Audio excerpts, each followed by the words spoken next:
Welcome to concept decoder. आप सभी का आपके अपने प्यारे चैनल कॉन्सेप्ट डिकोडर पे स्वागत है। हम पढ़ रहे थे हाईवे इंजीनियरिंग। हाईवे इंजीनियरिंग के अंदर हमारी जो टॉपिक चल रही थी, it was design of pavement. Pavement design के अंदर फ्लेक्सिबल हमने खत्म किया है। We are on rigid pavement design. Rigid pavement के डिजाइन के अंदर सारे टॉपिक्स हमने कवर कर लिए। एकमात्र छोटा सा टॉपिक हमारा रह गया था, that is design of joint. Design of joint के ऊपर इससे पहले वाले वीडियो क्लास में मैंने आपको एक्सप्लेन किया था कि कितने तरह के जॉइंट होते हैं। तो हमने वहां पे क्या देखा था, हमारे पास टोटल 3 तरह के जॉइंट होते हैं in total. Expansion joint, contraction joint, longitudinal joint. अब इसमें से भी क्या था कि जो एक्सपेंशन जॉइंट है और कॉन्ट्रैक्शन जॉइंट है, इन दोनों को मिला के हम क्या कहते थे, ट्रांसवर्स जॉइंट। समझ में आ रहा है? ये जो 3 तरह की जॉइंट है, इसी में से हम कोई एक पहला जॉइंट को लेके स्टडी करेंगे, which is your expansion joint. Expansion joint क्या थी? It is one type of transverse joint. Transverse joint. अभी ये एक्सपेंशन जॉइंट के अंदर हम एक तरह का रीइंफोर्समेंट को भी यूज करते थे, एक तरह का स्टील को यूज करते थे, जिसको हम कहते थे, उसका एक स्पेशल नाम था डोवेल बार। डोवेल बार, ठीक है, हम ये यूज करते थे। यहां तक दिमाग में है? एक्चुअली क्या है, थोड़ा गर्मी लग रहा था तो चला दिया।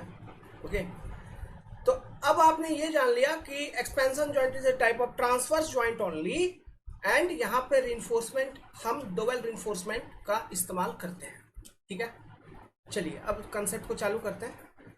देखिए, मैं एक कंसेप्ट आपको अभी सिखाऊंगा, अच्छे से सुनिएगा, अच्छे से देखिएगा। ये कंसेप्ट आपने, जब हमने फ्रिक्शनल स्ट्रेस के बारे में बताया था स्ट्रेस एनालिसिस के अंदर, तो वहां पे मैंने इस कंसेप्ट को आपको एक्सप्लेन कर दी थी। एक बार उसी कंसेप्ट को मैं आपको दोहरा देता हूं। देखो, सुनना बात ध्यान से, अच्छे से, ईमानदारी से। मान लो ये स्लैब है, ठीक है, ये स्लैब है। ये स्लैब का मैं लॉन्गिट्यूडनल डायरेक्शन बता रहा हूं, मतलब ये कोई L length, this is your length of slab, length of slab. तो ये जो डायरेक्शन है ना, this is your longitudinal direction of this slab. ये क्या है? Longitudinal direction of this slab. Let's suppose at the time of construction, जब आपने इस स्लैब को कंस्ट्रक्ट किया था, उस समय जो टेम्परेचर थी, इट वाज टीसी। अब यहाँ पे हम एक्सपेंशन की बात कर रहे हैं, तो मतलब as compare to temperature during construction, इसकी temperature at any some time increase हो गई होगी। Let's suppose the temperature became T1 and the relation is T1 is greater than TC construction temperature. मतलब स्लैब आपका गर्म हो गया। स्लैब आपका अगर गर्म हो गया तो उसमें एक एक्सपेंशन आएगी। अब स्लैब आपका एक्सपैंड करेगा अगर स्लैब आपका गर्म हो गया तो। क्यों? क्योंकि यहाँ पे एक टेम्परेचर ग्रेडियंट एग्जिस्ट करेगी, जिसको हम कहेंगे delta T, which is equal to T1 minus TC। ये जो डिफरेंस है in temperature, due to this temperature difference, this slab will expand, फैलेगा, एक्सपेंशन होगी। अब सुनना बात को। लेट्स सपोज ये स्लैब जो था, इसका लेंथ था L लेंथ की ये स्लैब है। अब मैं कहता हूं इस L लेंथ ऑफ स्लैब में, due to total delta T temperature difference, जो टोटल एक्सपेंशन होनी है वो होनी है by some delta amount. This is your total expansion जो इसमें होनी है, टोटल एक्सपेंशन जो इसमें होनी है। अब एक बात याद करिए आप, जो मैंने आपको एक्सप्लेन किया था। अब वो बात किया था, मैंने ये बोला था कि जब भी एक्सपेंशन या फिर कॉन्ट्रैक्शन वाला सीन होगा, it will be always symmetrical to the cross section at centre. It will be always symmetrical to the cross section at centre. कहने का मतलब है, जो हमने फ्रिक्शनल स्ट्रेस का कैलकुलेशन किया था, याद करिए, विंटर सीजन के करस्पॉन्डिंग, जब हमने सेंटर पे क्रॉस सेक्शन लिया था और उस पर टेंसाइल नेचर के फ्रिक्शनल स्ट्रेसेस को दिखाया था और डेरिवेशन किया था, तो उसमें हमने आपको ये बताया था कि जो कॉन्ट्रैक्शन हो रही है वो कुछ इस तरह से हो रही है कि मतलब स्लैब का लेफ्ट और राइट दोनों बगल से इक्वली सिमेट्रिकली वो कॉन्ट्रैक्ट होते होते होते होते आएगी।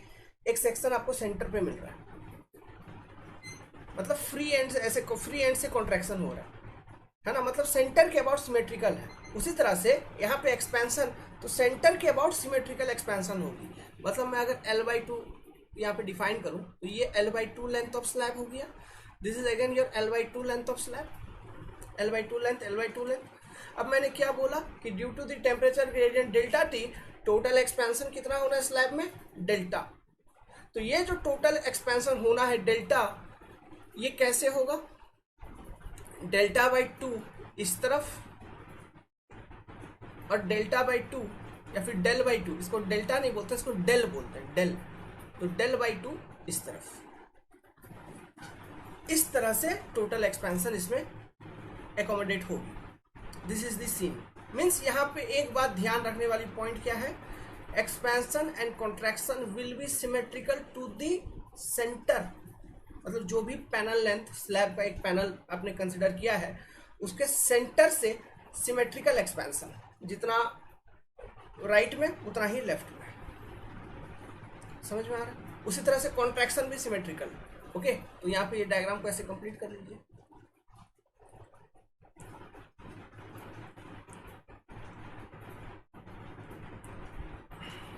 तो ये हुआ आपका पहला concept and very important concept जो मैं आगे यूज करूंगा।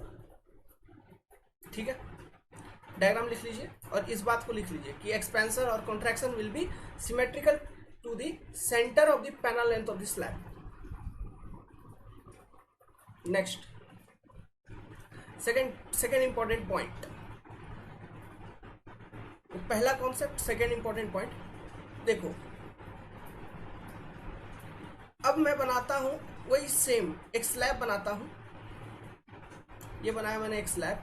मान लो आपने बीच में एक्सपेंशन जॉइंट दिया है, आपने बीच में एक एक्सपेंशन जॉइंट दिया है। ठीक है, चलो अब मेरे को ये चीज समझाओ पहले। तो ये मान लो ये जो गैप है ना, इस गैप को मैं कहूंगा एक्सपेंशन जॉइंट, एक्सपेंशन जॉइंट। और ये जो गैप का ये जो एक्चुअली ये जो विड्थ है ना, दिस गैप जो आपने स्पेसिंग प्रोवाइड कर रखा है, this is your width of expansion joint, width of expansion joint.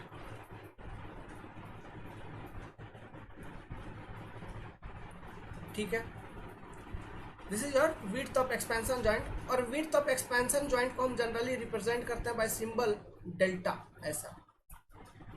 Okay, ऐसा कुछ। नाउ अभी इसमें डायरेक्शन बताता हूं स्लैब का, स्पैनिंग डायरेक्शंस कौन कौन से हैं। This is your transverse direction, transverse direction. And ये जो डायरेक्शन है spanning direction, this is your longitudinal direction.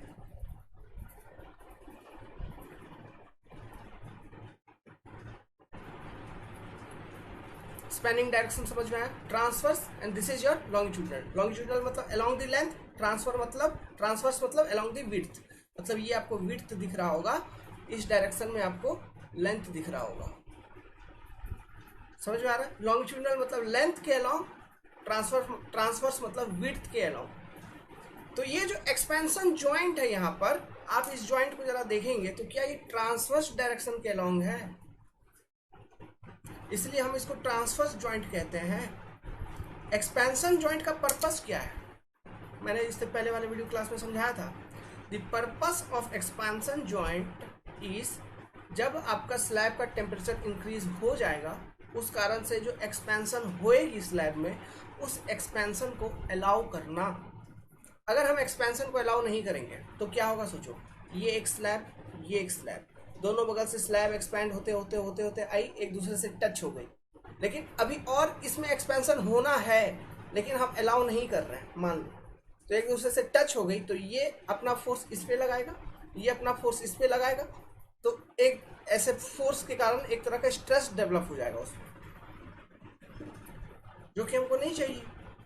मेरे को नहीं चाहिए स्ट्रेस। क्यों मैं टेंशन लूँ फालतू का, एक्सपेंशन करवा दूँ वो ज़्यादा बेटर है ना। तो स्ट्रेस को अवॉइड करते हैं हम बेसिकली। तो इसलिए हम ये गैप प्रोवाइड करते हैं ताकि वो स्लैब का जो एक्सपेंशन होगा उसको अलाउ करेंगे। तो ये जो एक्सपेंशन हो रही है स्लैब में, बात ध्यान रखने वाली ये है, क्वेश्चन आपसे ये पूछेगा कि ये किस डायरेक्शन के एक्सपेंशन को अलाउ करता है।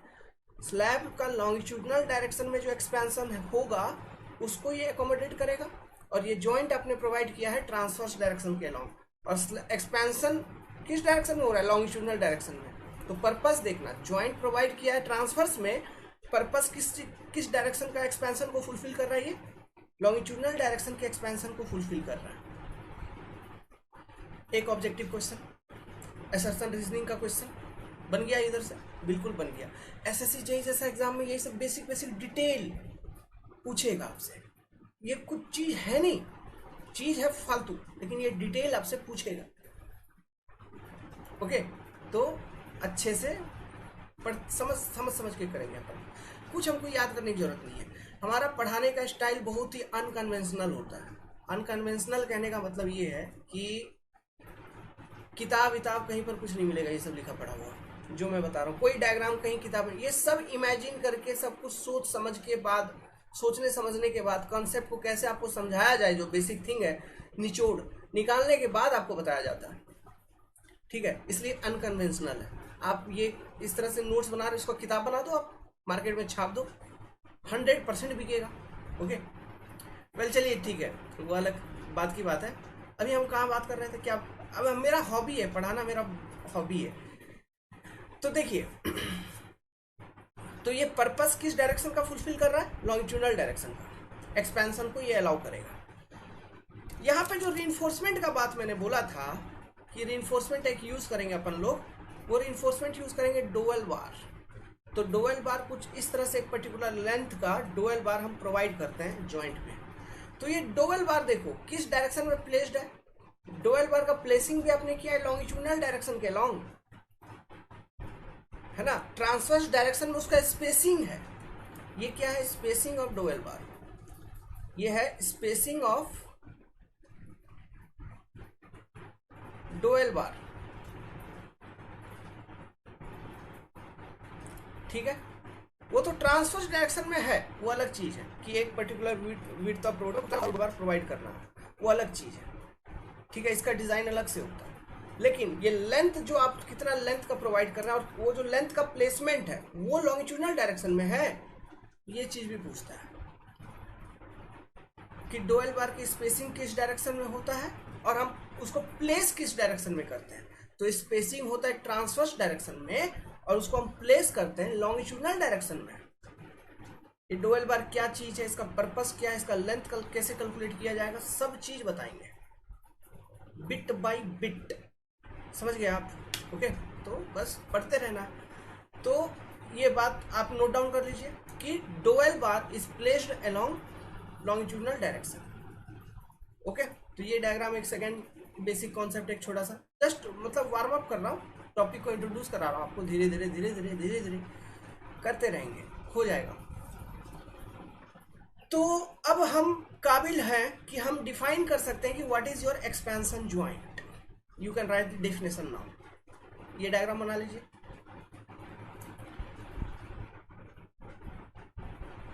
डेफिनेशन ऑफ एक्सपेंशन ज्वाइंट मैंने पहले ही लिख रखा है।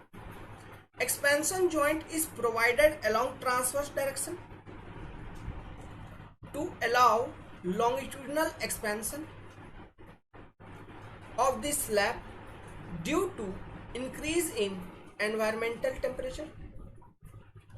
3 पॉइंट कि एक्सपेंशन ज्वाइंट को हम ट्रांसवर्स डायरेक्शन में प्रोवाइड करते हैं, purpose to allow expansion of longitudinal direction.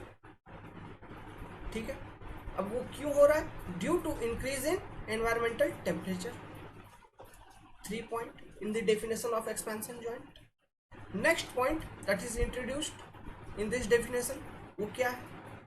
Dowel बार का यूज होता है as a reinforcement in expansion joint which is placed along longitudinal direction, which is placed along longitudinal direction. Clear? So this is your definition of expansion joint. Is it clear? यहाँ से बहुत सारे बातें आपको clear हो गई होंगी। Okay, अब हम एक्सपेंशन जॉइंट को थोड़ा डिजाइन करते हैं अकॉर्डिंग टू आवर कोड, उसको डिजाइन समझने का कोशिश करते हैं। तो जो कंसेप्ट हमने यहाँ पे आपको डिस्कस किया है, इन कंसेप्ट का यूज होगा। ठीक है, चलो डिजाइनिंग करते हैं। पेंट में आ गया मैं, पेंट में इसका ड्राइंग बनाएंगे, बढ़िया ड्राइंग बनाएंगे, मस्त मौला टाइप का। ड्राइंग बहुत अच्छे से बनाना चाहिए अपने को, इम्पोर्टेंट होता है।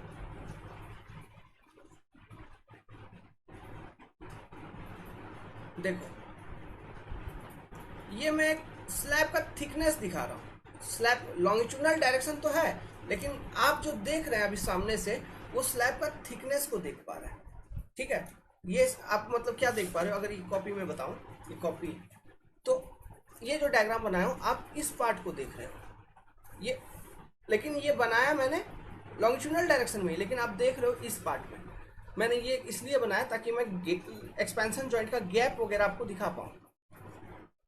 समझ में आ रहा है? ठीक है, तो देखिए मैं पहले उसको बना लूँ गैप को, जस्ट ए मिनट।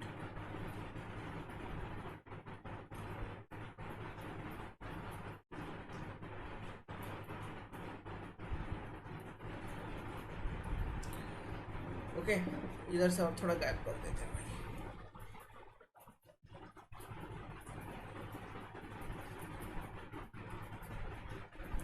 ठीक है,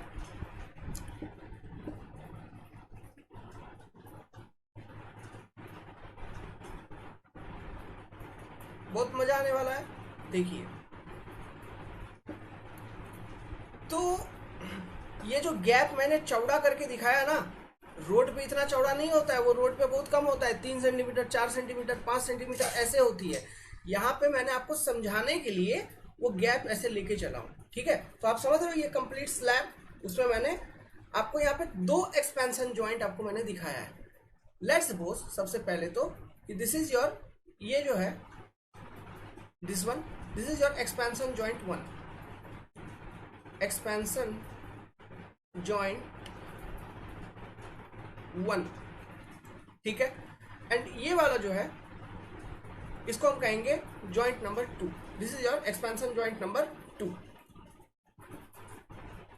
अब यहां पे देखो, यहां पे 3 स्लैब है, मतलब 3 अलग अलग स्लैब है, मतलब 3 अलग अलग स्लैब के पैनल्स हैं।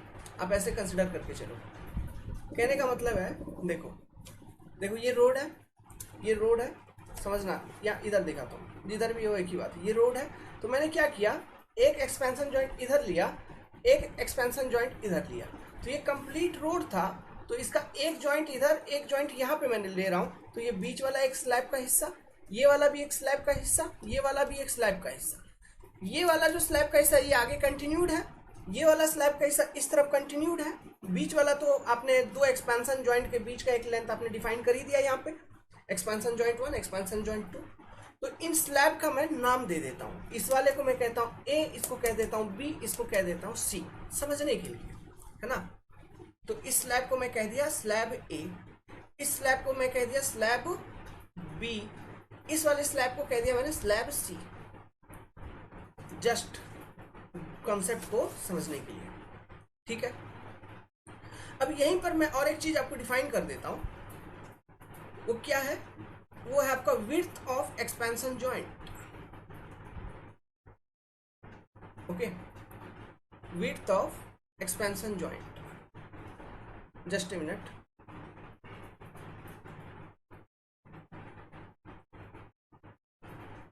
विड्थ ऑफ एक्सपेंशन जॉइंट को हमने क्या बोला था, हम रिप्रेजेंट करेंगे बाय डेल्टा, कि जो भी हम एक्सपेंशन जॉइंट प्रोवाइड कर रहे हैं, विड्थ मतलब गैप है ना, स्पेसिंग, ये डेल्टा क्या है, this is your width of expansion joint. ठीक है, मतलब जो भी आप जॉइंट प्रोवाइड कर रहे हैं वहां पे टोटल गैप कितना है, टोटल स्पेसिंग कितना है, उसको कहते हैं विड्थ ऑफ एक्सपेंशन जॉइंट। समझ में आ रहा है? अब देखिए, अब मैं क्या करूंगा, ये जो मैंने बोला आपका स्लैब ए, स्लैब बी, स्लैब सी, ठीक है। तो देखो यहाँ पे जो 2 एक्सपेंशन जॉइंट मैंने यहाँ पे आपको दिखाया, जॉइंट 1, जॉइंट 2, तो ये 2 एक्सपेंशन जॉइंट के बीच में स्लैब, आपको कौन सा स्लैब आ रहा है, स्लैब बी आ रहा है, और इसका एक टोटल पैनल लेंथ आपको दिख रहा है यहाँ पे, है ना, टोटल पैनल लेंथ। तो ये लेट्स सपोज इसको मैं डिफाइन करता हूँ लेंथ ऑफ स्लैब एल। ये जो स्लैब का लेंथ है इसको मैं क्या कहता हूँ, this is your total length L. तो ये जो एल है आप इसको या फिर लेंथ ऑफ स्लैब कहिए, या फिर आप इसको क्या कह सकते हैं, इसी को हम कह सकते हैं कि स्पेसिंग बिटवीन डायग्राम से सब कुछ देख के मैं लिखूंगा, स्पेसिंग बिटवीन एक्सपेंशन जॉइंट लिखा जा सकता है। ठीक है, ये लॉन्गिट्यूडनल डायरेक्शन में अलोंग द रोड, इमेजिन कर रहे हो बैकग्राउंड में चल रहा है वो सब चीज, तो इसको हम कह देंगे स्पेसिंग बिटवीन एक्सपेंशन जॉइंट। ठीक है, अब देखिए अब क्या, मैंने एक कंसेप्ट अभी अभी इसलिए आपको पहले ही समझा दिया। एक्सपेंशन जॉइंट का पर्पस क्या है, डेफिनेशन में आपने देखा, to allow the expansion of slab that is happening in longitudinal direction, तो ये तो हम अलाउ करेंगे। और दूसरा कंसेप्ट एक बात ध्यान में रखो, मैंने क्या बोला, एक्सपेंशन जो होगी it will be symmetrical to the cross section at centre. तो मान लो स्लैब नंबर बी, यहाँ पे आपको कंप्लीट लेंथ का दिख रहा है, इसका मैं सेंटर अगर डिफाइन करूं, ये कुछ इस तरह से स्लैब नंबर बी का सेंटर हो गया, यहां से यहां तक ये लेंथ l/2 हो गया, इसका ये लेंथ हो गया आधा l/2। क्लियर। अब बात करते हैं एक्सपेंशन जॉइंट नंबर 1 के ऊपर। एक्सपेंशन जॉइंट नंबर 1 के ऊपर अगर बात करें तो देखो, ये जो आपने गैप प्रोवाइड कर रखा है एक्सपेंशन जॉइंट का, टोटल गैप कितना, डेल सेंटीमीटर प्रोवाइड आपने कर रखा है। तो जब स्लैब का टेम्परेचर इंक्रीज होगा, स्लैब एक्सपैंड होगा, तो ये जो एक्सपेंशन जॉइंट नंबर 1 है, इसमें कौन कौन सा स्लैब आएगा, मतलब कौन सा स्लैब के एक्सपेंशन को ये अलाउ करने के लिए बना है। देखो, स्लैब नंबर ए का आधा हिस्सा का एक्सपेंशन आएगा, स्लैब नंबर बी का आधा हिस्सा का एक्सपेंशन इस जॉइंट में आ रहा है, मतलब जॉइंट नंबर 1 में। उसी तरह से अगर मैं बात करूं जॉइंट नंबर 2 का, वहां पे देखो कौन कौन से स्लैब का एक्सपेंशन वहां पे वो अलाउ कर रहा है joint number 2। Slab number B का आधा हिस्सा एक्सपेंड करके जाएगा, मतलब ये स्लैब नंबर बी है तो इसका आधा हिस्सा ये वाला इसका एक्सपेंशन वो अलाउ करेगा, प्लस स्लैब नंबर सी का जो आगे कंटिन्यूड होगी स्लैब नंबर सी, उसका आधा हिस्सा का एक्सपेंशन, तो वो जॉइंट नंबर 2 अलाउ कर रहा है, कह सकता हूं मैं, वो जॉइंट नंबर 2 अलाउ कर रहा है। ठीक है, तो ये बात है यहां पे। ओके, अब देखो ये बेसिक क्लियर है कि कहा कौन से एक्सपेंशन जॉइंट पे कौन सा स्लैब का एक्सपेंशन आ रहा है, मतलब हर एक का आधा आधा का एक्सपेंशन आ रहा है।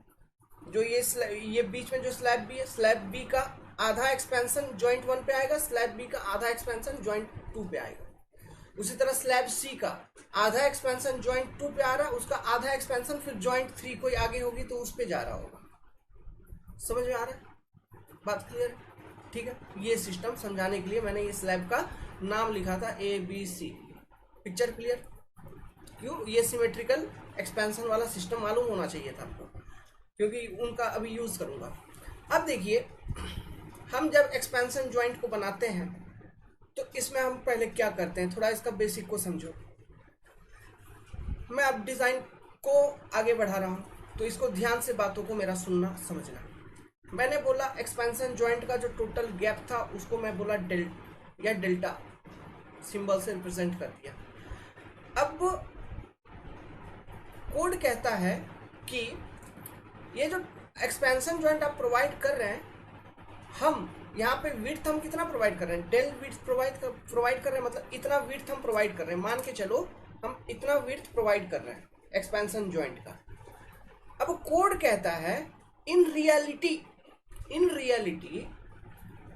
आपका कितना, मतलब ये इतना तो गैप है, ठीक है, इतना गैप है, तो होगा क्या, मतलब मान लो ये स्लैब ए है स्लैब बी है, तो एक्सपेंशन होगा होगा होगा होगा होगा होगा होगा होगा होगा, दोनों स्लैब एक दूसरे से कांटेक्ट में आ जाएगी एक टाइम। तो मैं क्या बोला था, अगर ऐसा कांटेक्ट में आ जाएगा तो ये स्लैब इस पे फोर्स लगाएगा, ये वाला स्लैब इस पे फोर्स लगाएगा, तो फिर स्ट्रेसेस डेवलप हो जाएंगे। हमको वो चीज चाहिए, हमको नहीं चाहिए। हमको क्या करना है, एक्सपेंशन को अलाउ करते हुए हमें स्ट्रेसेस को भी इंड्यूस होने नहीं देना है। इसलिए कोड क्या कहता है, जो भी आप एक्सपेंशन जॉइंट का गैप डिजाइन कर रहे हो या फिर विड्थ ऑफ एक्सपेंशन जॉइंट को आप डिजाइन कर रहे हैं, वो कुछ ऐसा होना चाहिए कि जब देखो जब एक्सपेंशन होगी स्लैब की तो स्लैब एक दूसरे के करीब करीब आएंगे, मतलब ये एक्सपैंड होते हुए आ रहा है, ये स्लैब एक्सपैंड होते हुए इधर आ रही है, आ रही आ रही आ रही, अब रुक जाएगी, मतलब एक गैप मेंटेन होना चाहिए, मतलब इससे करीब इससे नजदीक आपका ये स्लैब नहीं आ सकता। मतलब कोड ये कहता है, IRC 37 ये कहता है कि ये जो एक्सपेंशन जॉइंट है, ये गैप प्रोवाइड करने के बाद इसके अंदर हम एक इस तरह का मटेरियल को भरते हैं। कौन सा मटेरियल? एक तरह का फिलर मटेरियल को भरते हैं जो स्पॉन्जी टाइप का होता है, या फिर ऐसा कोई मटेरियल जिसकी कंप्रेसिबिलिटी 50% होती है। ऐसा कोई मटेरियल जिसकी कंप्रेसिबिलिटी 50% होती है। कितना परसेंट? 50%। कहने का मतलब है जो आपने ये गैप प्रोवाइड कर रखा है डेल्टा, है ना, तो जब एक्सपेंशन होएगी स्लैब की तो दोनों स्लैब एक दूसरे के करीब आएंगे, लेकिन कितना तक आएंगे? इतना ही तक आएंगे कि ये जो टोटल डेल्टा गैप है उसका 50% ही एक्सपेंशन को अलाउ करेगा, मतलब बाकी का 50% का गैप एज इट इज रहेगा। मतलब वहां पे एज इट इज रहने का क्या मतलब? वहां पे मटेरियल रहेगी बीच में, कोई एक मटेरियल, और वो कौन सा मटेरियल हम फिलअप करते हैं? हम एक ऐसा मटेरियल को फिलअप करते हैं जिसका कंप्रेसिबिलिटी होगा 50%। तो कंप्रेसिबिलिटी 50% कहने का क्या मतलब हुआ? ये जो डेल्टा स्पेसिंग आपने प्रोवाइड कर रखा है ना, डेल्टा स्पेसिंग प्रोवाइड कर रखा है, तो एक्सपेंशन जॉइंट में जो स्लैब की एक्सपेंशन होगी तो टोटल इस जॉइंट पे स्लैब का कितना एक्सपेंड कर सकता है? टोटल डेल्टा बाई 2, मतलब डेल्टा बाई 2 का जो स्पेसिंग है वो एज इट इज रहने वाला है। डेल्टा बाई 2 का स्पेसिंग वो एज इट इज रहने वाला है। समझ रहे हैं आप? ओके, ये कॉन्सेप्ट यहाँ पे ये यूज करते हैं। कहने का मतलब है, तो इसके लिए हम क्या यूज करते हैं? इस चीज को मेंटेन करने के लिए हम इस जॉइंट के अंदर एक ऐसा मटेरियल भरते हैं जैसे कार्डबोर्ड वगैरह, है ना, या फिर कॉर्क वगैरह, ऐसा मटेरियल भरते हैं जिसकी कंप्रेसिबिलिटी ही होती है 50%, मतलब वो 50% कंप्रेस हो पाएगा। और 50% जब कंप्रेस हो गया उसके बाद आप कितना भी दम लगाओ, फोर्स लगाओ, मटेरियल टूट चूर के अलग हो जाएगा, लेकिन वो दबेगा नहीं, कंप्रेस नहीं होएगा। हम ऐसा मटेरियल ही यूज करते हैं। कोड कहता है use such material which have compressibility of 50% as filler material इधर ज्वाइंट में। समझ गए? ताकि वो 50% कंप्रेस हो, मतलब 50% कंप्रेस हो रहा है, मतलब 50% एक्सपेंशन को अलाउ कर रहा है। बाकी मतलब एक्सपेंशन को अलाउ करने का क्या मतलब? एक्सपेंशन तो वो पूरा ही हो रहा है, कहीं ना कहीं हम डिजाइन कर रहे हैं, मतलब we are allowing the full expansion of the slab. समझ रहे हो? हम by default full expansion of slab को ही अलाउ करेंगे। आपको अभी समझ में आएगा हम जब इक्वेशंस लिखेंगे। लेकिन ये जॉइंट में ऐसा सिस्टम बना दिया है, जॉइंट में ऐसा सिस्टम बना दिया कि जो भी आपने spacing gap width of joint provide किया है, उस विड्थ ऑफ जॉइंट में, है ना, उसका 50% गैप स्लैब का एक्सपेंशन को अलाउ करने में यूज हो रहा है। उसका 50% गैप स्लैब का एक्सपेंशन को अलाउ करने में यूज हो रहा है, बाकी का 50% एज इट इज है। मतलब एज इट इज है, मतलब वहां पे खाली नहीं है स्पेस। यहाँ पे वो जो मटेरियल आपने यूज किया था जिसका कंप्रेसिबिलिटी था 50%, वो मटेरियल यहाँ पे है। अब समझ में आ रहा है? वो मटेरियल वहां पे है अब। ठीक है, तो देखो भाई, अब सुनो बात को। तो देखिए, इसी कॉन्सेप्ट को यूज करते हुए अगर आगे बढ़े तो स्लैब बी एक्सपेंड करेगी, स्लैब ए, जॉइंट नंबर 1 का बात करूं तो स्लैब ए एक्सपेंड करेगी, स्लैब बी का आधा एक्सपेंशन होगा, मतलब आधे हिस्से का एक्सपेंशन होगा।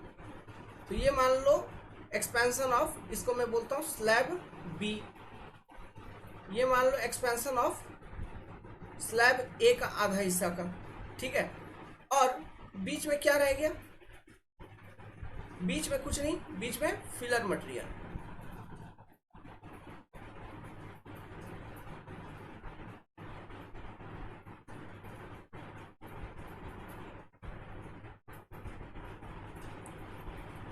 है कि नहीं? बीच में फिलर मटेरियल। तो अब देखिए, तो यहां पे total width of slab, sorry width of expansion joint वो कितना था? Delta. Width of expansion joint था डेल्टा। अब डेल्टा था तो मैंने ये बात तो पहले ही बोल दिया कि इस डेल्टा का only 50% space, 50% gap will be used in allowing expansion of this slab, बाकी का 50% एज इट इज रहेगा। मतलब ये जो पोर्शन है जिसमें ये फिलर मटेरियल में दिखा रहा हूं, ये कितना होगा, ये गैप का विड्थ कितना होगा, इसको मैं कहूंगा डेल्टा बाई 2, इसको मैं क्या कहूंगा, delta by 2। I can say it, yes. अब सुनो, अगर वो हो गया डेल्टा बाई 2, तो अब आपके पास कितना स्पेस बचा, डेल्टा बाई 2 का स्पेस बचा। अब उस डेल्टा बाई 2 के स्पेस में स्लैब बी का आधा हिस्सा का कितना एक्सपेंशन हो रहा होगा, डेल्टा बाई 4। स्लैब ए का आधा हिस्सा का कितना एक्सपेंशन हो रहा होगा, डेल्टा बाई 4। मैं यहां पे लिख सकता हूं कि ये यहां से यहां तक ये कितना होगा, डेल्टा बाई 4। फिर अगेन यहां से यहां तक ये कितना होगा, या फिर नीचे लिख देता हूं, ये ऊपर यहीं पे लिखता हूं, ये भी होगा delta by 4। Just a minute रुक जाइए, डायग्राम लिखावट सब कुछ क्लियर होना चाहिए। तो ये भी कितना होगा, ये भी होगा आपका डेल्टा बाई 4, ये डेल्टा बाई 4, ये डेल्टा बाई 4। समझ में आ रहा है? और ये बीच में आपने क्या भर दिया, ये क्या है, इसको मैं कहूंगा it is filler material, filler material having compressibility of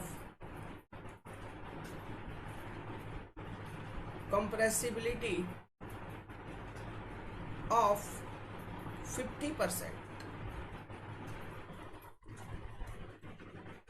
मतलब हम, ये मैंडेटरी है, ये कोड कहता है, आईआरसी का स्टेटमेंट है, लिखवाऊंगा अभी आपको लिखवाऊंगा, लेकिन अभी कॉन्सेप्ट को समझो, पहले ये डायग्राम को समझो। तो ये जॉइंट नंबर 1 की ये कहानी होगी। इसी तरह से जॉइंट नंबर 2 पे अगर चलो तो मैं वहां पे आपको और एक कहानी दिखा देता हूं। तो वहां पर भी सेम होगा, सेम मतलब वो भी एक्सपेंशन जॉइंट है, तो वहां पर भी कंप्लीट एक्सपेंशन जॉइंट में, ये जो एक्सपेंशन जॉइंट है जॉइंट 2, इसमें हम फिलर मटेरियल पहले भर देंगे, ऐसा मटेरियल जिसका कंप्रेसिबिलिटी होगा 50%। कहने का मतलब है स्लैब बी का जब आधा हिस्सा एक्सपेंड करेगा और स्लैब सी का जब आधा हिस्सा एक्सपेंड करेगा, तो टोटल एक्सपेंशन होने के बाद कितना इस जॉइंट का, इस गैप का कितना स्पेस फुलफिल हो जाएगा, डेल्टा बाई 2, और delta by 2 space as it is रह जाएगी, मतलब उसमें फिलर मटेरियल रह जाएगा। ठीक है, जैसा यहाँ पे सिस्टम हुआ, तो इसको भी मैं बना दूं ऐसा, ये डेल्टा बाई 4, ये डेल्टा बाई 4 इधर उधर का, और बीच में ये delta by 2। Let me change the colour.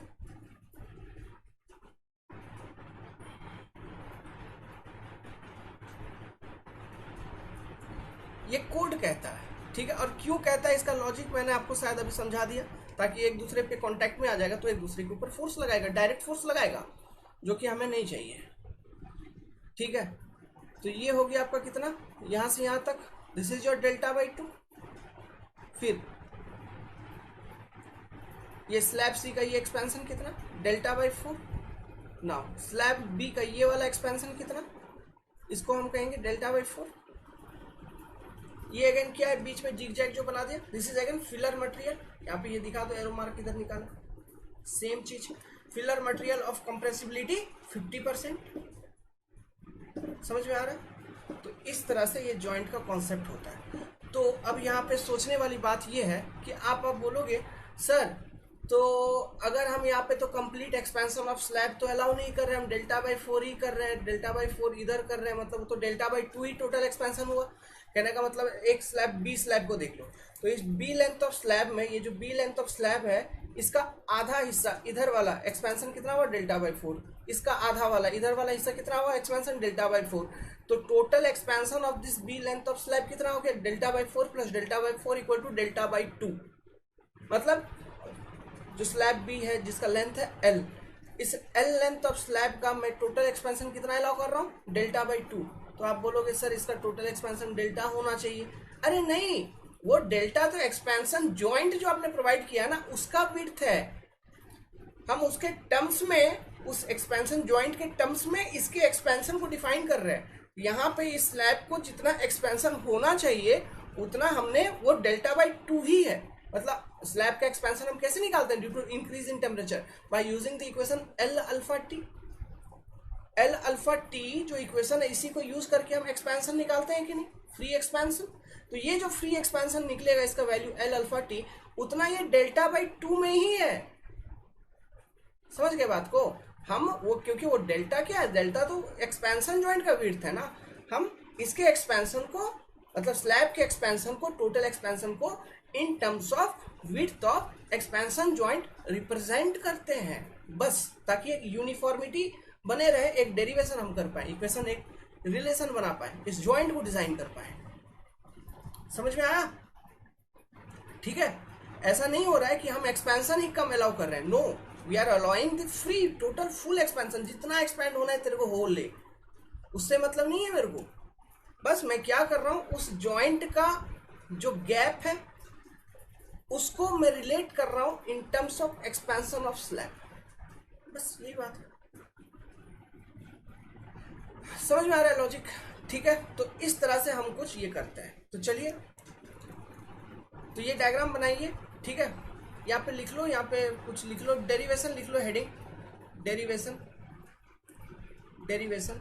और ये डेरिवेशन क्या करेंगे हम, बेसिकली हम ये डेरिवेशन कर रहे हैं, हम कैलकुलेट करेंगे ये एल, कौन सा एल, ये एल, ये एल क्या है, स्पेसिंग बिटवीन एक्सपेंशन जॉइंट। समझ में आ रहा है? ये एल हम कैलकुलेट करेंगे, स्पेसिंग बिटवीन एक्सपेंशन जॉइंट। बाकी का ये फिलर मटेरियल वाला कॉन्सेप्ट, ये वो कौन सा हिस्सा कितना एक्सपैंड होगा, किधर किधर, ये सब कुछ समझ में आया आपको? आई उम्मीद, आई होप। आगे चलते हैं।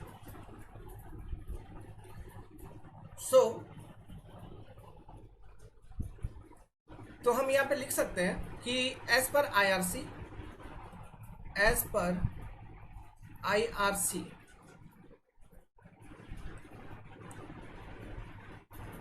हम लिख सकते हैं कि ओनली 50% ऑफ width ऑफ, या फिर 50% off width is allowed to filled due to expansion of slab, expansion of slab,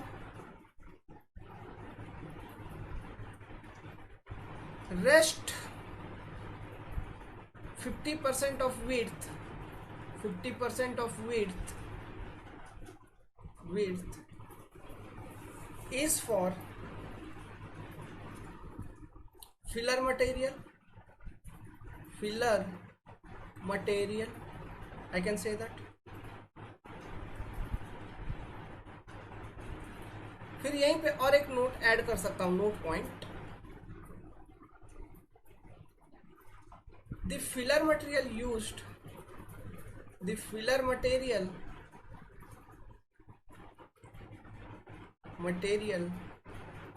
used is such that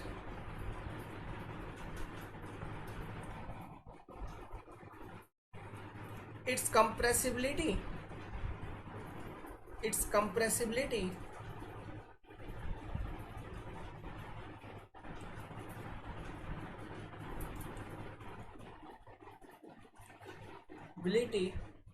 is 50%। बात समझ में आ गया?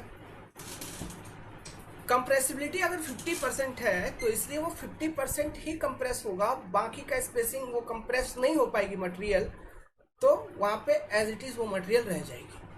स्लैब इधर से 50%, इधर से 50%, मतलब delta by 4 delta by 4। Diagram clear है? ये 2 पॉइंट, नोट पॉइंट आपको क्लियर है? अब चलिए, अब हम इसका विड्थ को कैलकुलेट करते हैं। ओके,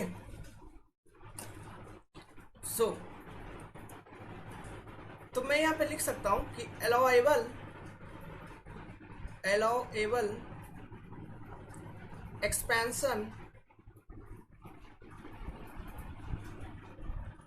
ऑफ, डिजाइन कर रहा हूं, of L length of slab, जैसे कि slab number B, L length of slab is कितना, delta by two plus delta by two which is equal to, sorry delta by four.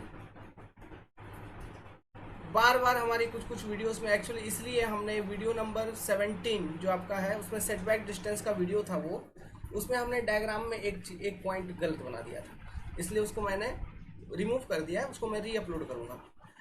Video number शायद 26 या फिर ध्यान रखना ट्राइक्सियल मेथड जो है, ट्राइक्सियल मेथड उसका फॉर्मूला में मैंने ए लिख दिया है, ए की जगह ए स्क्वायर होगा, बस उतना कर दीजिएगा। जिसको ट्राइक्सियल मेथड का वीडियो नहीं है, मतलब पेमेंट डिजाइन में देखना, एक वीडियो मिस होगा कोई 26 या 27 नंबर का, जिसके पास नहीं है आप मेरे को मैसेज करो, मैं आपको वो video as a private mode active कर दूंगा। उस फॉर्मूला में जो भी फॉर्मूला है उसमें ए की जगह ए स्क्वायर कर देना, बाकी सब सही है, ठीक है। तो टोटल एक्सपेंशन कितना, delta by four plus delta by four equal to delta by two, यही तो हम कर रहे हैं। जैसे बी स्लैब नंबर बी था, स्लैब नंबर बी का टोटल एक्सपेंशन हम कितना अलाउ किए, इस तरफ आधा हिस्सा डेल्टा बाई फोर, आधा डेल्टा बाई फोर, तो टोटल कितना हो गया, डेल्टा बाई टू, ठीक है। अब देखिए लेट, चलो एक ही पेन से यूज करते हैं, लिखना तो है। Let temperature at construction, temperature during construction, construction equal to TC, temperature rise, okay, in present time, या फिर टेम्परेचर इन प्रेजेंट टाइम लिखो ना, यहाँ पे एक्सपेंशन हो रही है तो राइज टेम्परेचर इंक्रीज हुई होगी, ये तो बाय डिफॉल्ट वाली बात है। Temperature in present time, in present time equal to T11, ठीक है। सो टेम्परेचर ग्रेडियंट या फिर टेम्परेचर डिफरेंस कितना हुआ, T1 माइनस TC, और इसका जो वैल्यू है ये आएगा आपको पॉजिटिव, है ना, इसको हम कहेंगे delta T, clear, delta T या फिर T डिग्री सेल्सियस, या फिर राइज इन टेम्परेचर आप T डिग्री सेल्सियस कह सकते हो, या फिर और आप सिंपली ये बोलिए कि rise in temperature, rise in temperature of slab is T degree Celsius which is equal to T1 minus TC। अब कोई कंफ्यूजन, कोई कंफ्यूजन नहीं, ठीक है, okay. Now by using the concept of temperature strain, है ना, टेम्परेचर स्ट्रेस टेम्परेचर स्ट्रेन जो हमने सोम में कंसेप्ट देखा है कि free expansion of any material due to rise in temperature का वैल्यू क्या होता है, L alpha T, okay. So हम लिख सकते हैं कि free expansion of slab due to rise in temperature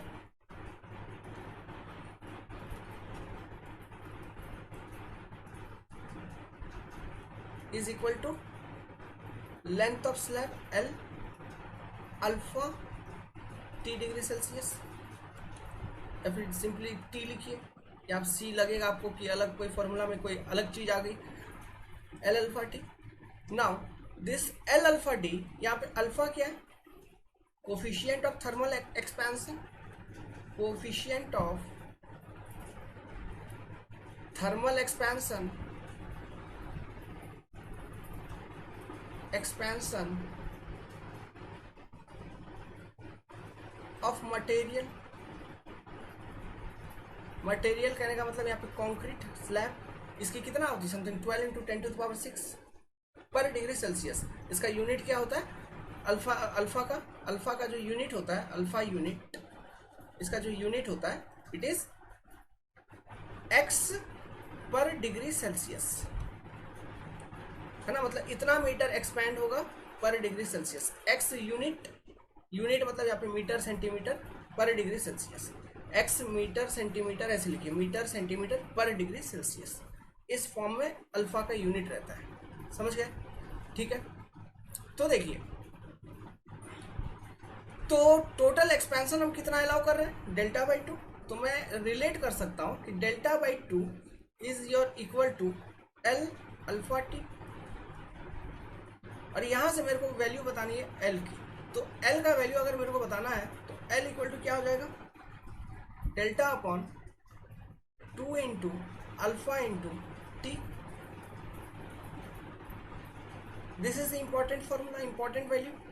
यही हो गया डिजाइन। ये क्या हो गया, spacing between expansion joint, spacing between expansion joint.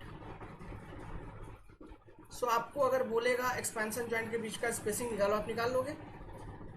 बिल्कुल सर, हम अब निकाल लेंगे। कैसे, delta upon two into alpha T, this is the formula. अब यहाँ पे कोड अपना एक डेटा देता है, आईआरसी डेटा। जहां जहां आईआरसी डेटा लिखवाऊं वो सब इंपॉर्टेंट है। आईआरसी डेटा ये देता है, कहता है विड्थ ऑफ एक्सपेंशन जॉइंट, पहला data width of expansion joint.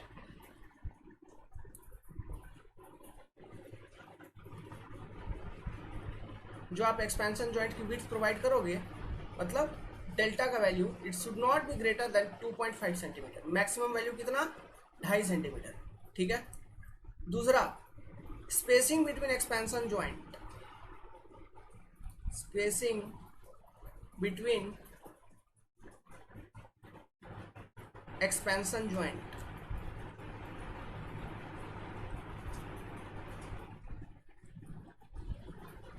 मतलब एल का वैल्यू, एल ये जो लेंथ आपने कैलकुलेट किया, this should not be greater than 140 metre.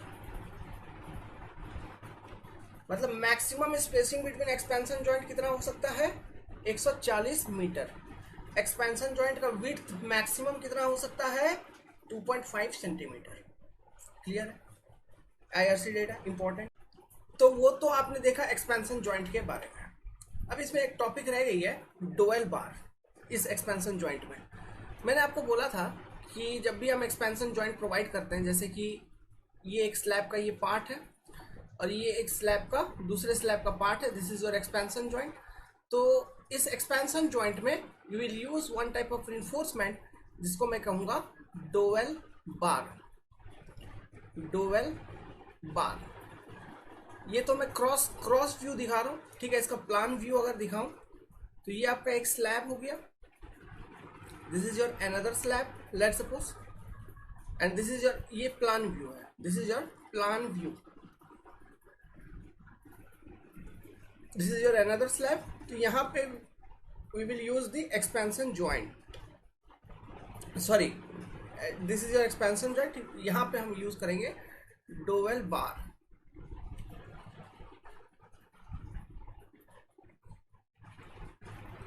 ठीक है, या फिर डोवेल रिइंफोर्समेंट, डोवेल रोड्स। तो अब हमें यह समझना है यहाँ पे, यहाँ से बहुत सारे क्वेश्चन फिर ऑब्जेक्टिव छोटे मोटे क्वेश्चंस पूछे जाते हैं। तो हमको ये समझना है इधर कि what is objective of providing dowel bar. उद्देश्य क्या है, हम ये रिइंफोर्समेंट को प्रोवाइड क्यों करेंगे, हमें पहले तो ये बात समझनी होगी, तब जाके हम रिइंफोर्समेंट को कहीं प्रोवाइड कर पाएंगे। ठीक है, तो व्हाट इज ऑब्जेक्टिव, चलो इसका पता लगाते हैं। देखो, तो मान लो कि डोवेल बार नहीं है, मान लो डोवेल बार नहीं है, तो ये स्लैब है,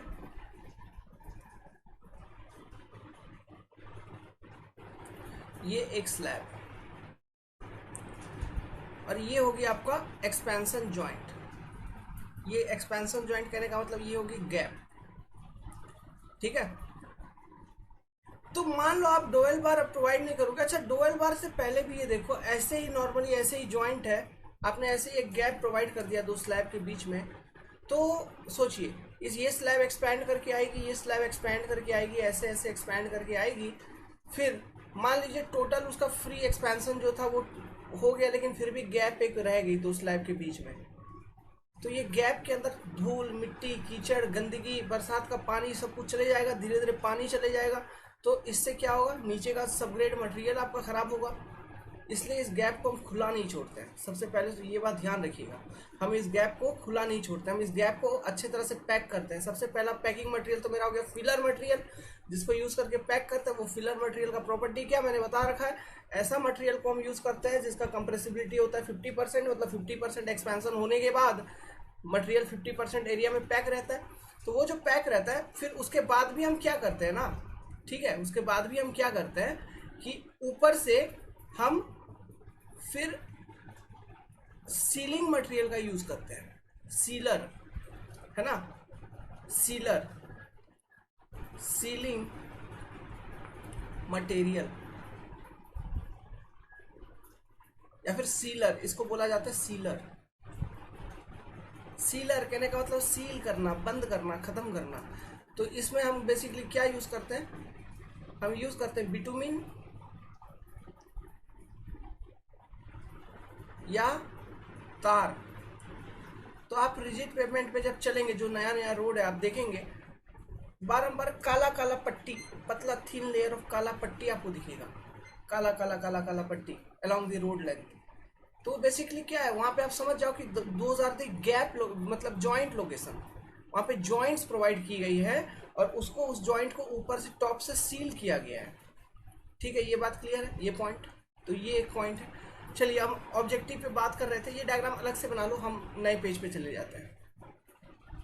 तो joint is always sealed and packed. यहाँ बीच में क्या है, बीच में आपका है, इसको भी डायग्राम को ऐसे लिख दीजिए, this is your filler material, filler material,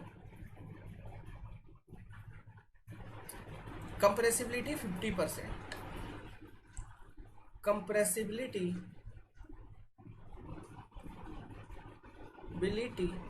50%। अच्छा, ये जो टॉपिक है, इस टॉपिक का हेडिंग क्या देना आपको, हेडिंग दीजिए डोएल बार, फिर उसके नीचे सब heading objective of providing dowel bar. हम इस चीज को अंडरस्टैंड करेंगे, ठीक है। तो चलिए, ये तो अलग हो गई, ये जॉइंट के बारे में और थोड़ा सा डिस्कशन हो गया। अब देखो, अब वो सील पैकिंग क्यों करता है, आप समझ गए ना, ताकि गंदगी, धूल, मिट्टी, वाटर वगैरह सब कुछ उसमें पेनिट्रेट ना हो, क्योंकि वो चीज होगी तो अंदर का मतलब सब खत्म हो जाएगा, कबाड़ हो जाएगा, सब ग्रेड खराब हो जाएगा, फिर रिइंफोर्समेंट में जंग लग जाएगा, क्योंकि रिइंफोर्समेंट तो हमको यूज करना ही है, डोएल बार तो हम यूज करते ही है, तो उसमें पानी वानी जाएगा, उसमें वो रिइंफोर्समेंट आपका खराब हो जाएगा। इसलिए हम उस जॉइंट को कंप्लीटली सील कर देते हैं, ठीक है। देखिए, ऑब्जेक्टिव ऑफ प्रोवाइडिंग डोएल बार के अंदर पहला कॉन्सेप्ट, ये आपका एक स्लैब है, this is your another slab, ये आपने एक्सपेंशन जॉइंट प्रोवाइड कर रखा है, this is your gap of expansion joint जो आपने प्रोवाइड किया है। मान लो गाड़ी आई, ठीक है, आपने एक्सपेंशन जॉइंट प्रोवाइड कर रखा है, गैप प्रोवाइड कर दिया, रिइंफोर्समेंट वगैरह प्रोवाइड नहीं किया।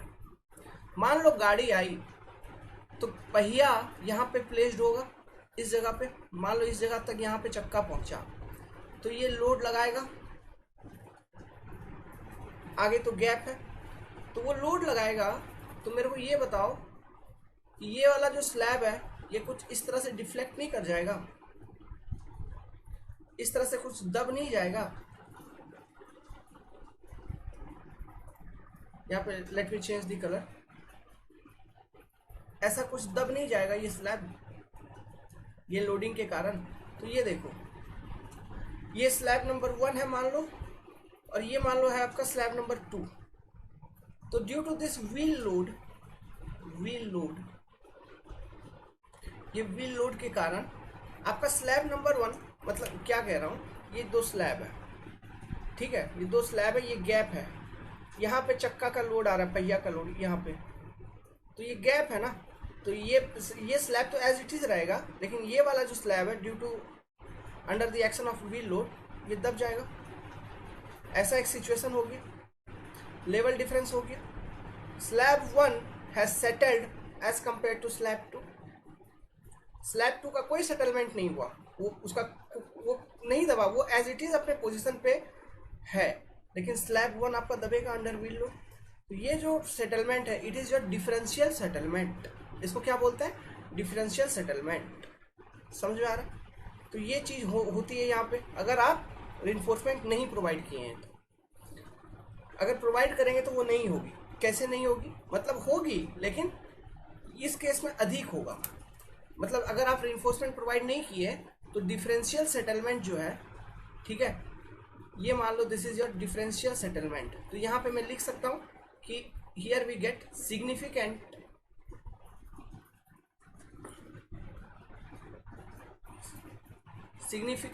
डिफरेंशियल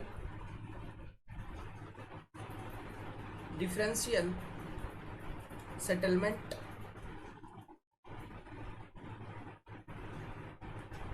है ना। इस केस में हमने डुअल रिइंफोर्समेंट प्रोवाइड नहीं किया है। तो यहाँ पे आप देख पा रहे हैं कि स्लैब 2 के कंपैरिजन में स्लैब 1 का काफी डिफरेंशियल सेटलमेंट हो गया, काफी सेटलमेंट हो गया।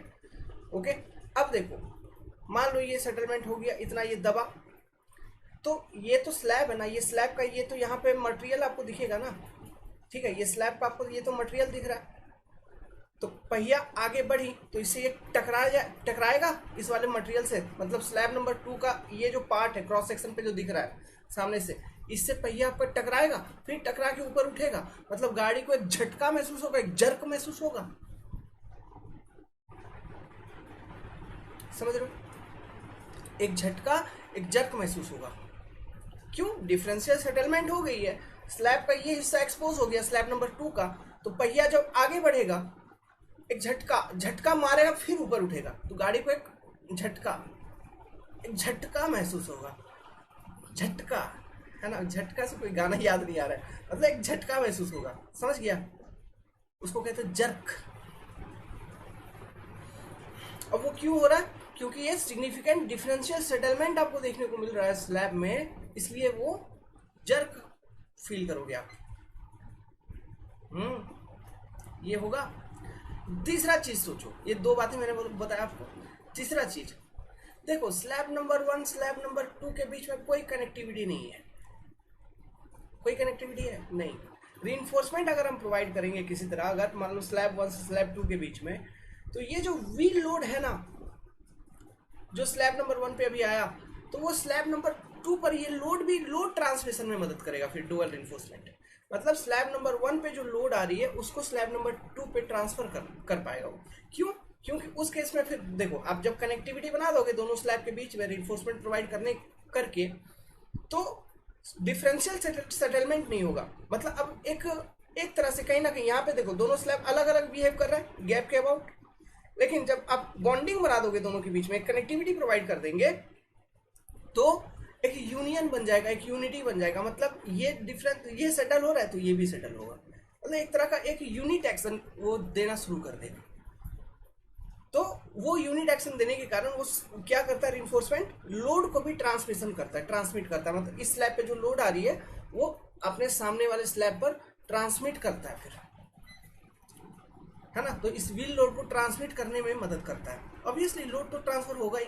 अभी तो यहाँ पे कोई गैप नहीं है, मतलब गैप है, कोई कनेक्टिविटी नहीं है दोनों में, तो यहाँ कह देंगे कि ये जो व्हील लोड है ये इसी पर रह गया, उस पर ट्रांसफर नहीं होगा। उस पर जब व्हील जाएगा तभी लोड आएगा। लेकिन जब बॉन्डिंग रहेगी दोनों में, तो जो इस पे लोड आ रहा है उसका कुछ पार्ट, कुछ हिस्सा स्लैब 2 में भी वो ट्रांसफर करेगा। तो ट्रांसफरिंग द व्हील लोड। तो ऑब्जेक्टिव ऑफ प्रोवाइडिंग डुअल बार मेरा क्लियर है? ठीक है, क्लियर है। अच्छा, ये तो मैंने एक केस बताया। कौन सा? ये केस बताया मैंने कि जब आपने डुअल बार प्रोवाइड नहीं किया है, तो यहाँ पे मैंने बोला डिफरेंशियल सेटलमेंट हो रहा है सिग्निफिकेंट वे में। जब आप डुअल बार प्रोवाइड करते हो तो क्या होता है सिनेरियो, थोड़ा उसको भी देख लेते हैं एक बार डायग्राम में। ठीक है, तो यहाँ लिख लीजिए without dual bar, without dual bar. ठीक है, second case with dual bar, with dual bar. ठीक है, ये डायग्राम देखो, ये पहला स्लैब, फिर ये स्लैब नंबर 2, स्लैब 1 स्लैब 2। आपने डुअल बार को इसमें प्रोवाइड कर दिया। इसको प्रोवाइड करने का मैकेनिज्म है वो आगे अभी देखेंगे तुरंत।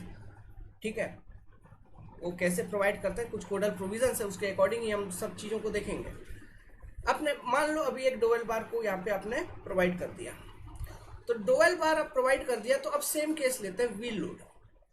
स्लैब नंबर 1 पे व्हील का लोडिंग आया, तो मेरे को मालूम कि स्लैब नंबर 1 सेटल करेगा, ठीक है, ये सेटल करेगा, तो ये सेटल करेगी, तो ये सेटल होके लेट्स सपोज इस तरह का एक पोजीशन एक्वायर कर रहा है, ठीक है, स्लैब 1 का ये सेटलमेंट हुआ।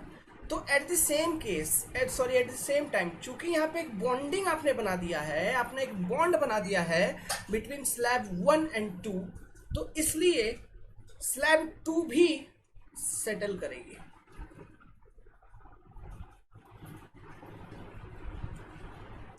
मतलब स्लैब 2 भी सेटल करेगा। समझ में आ रहा है?